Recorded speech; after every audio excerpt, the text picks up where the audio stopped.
ड्रखण वेझो ॻोठ बखूसियाल में गौसिया जमायत पारां सालियानो जलसो मिलाद मुस्तफ़ा सल्लल्लाहु अलैहि वसल्लम कॉन्फ्रेंस मुनक़िद कयो वियो। जलसे में दरगाह आलिया रानीपुर जे गादी नशीन सैयद आसिफ अली शाह जिलानी ख़ुसूसी शिरकत करे जलसे खे ख़िताब कंदे चयो त हुज़ूर अकरम सल्लल्लाहु अलैहि वसल्लम जन कायनात ते रहमत लिल आलमीन बणिजी आया।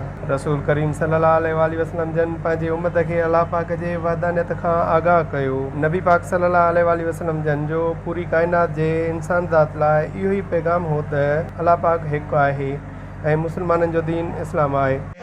किस्मत हमारी है, उम्मत में तुम्हारी है,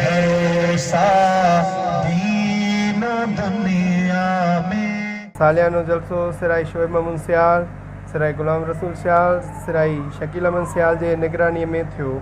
जलसे में ड्रखण समेत भरपासे जे ॻोठनि मां वॾे अंग में माण्हुनि शिरकत कई। यासीन धारे जो सिंध टीवी न्यूज़ ड्रखण।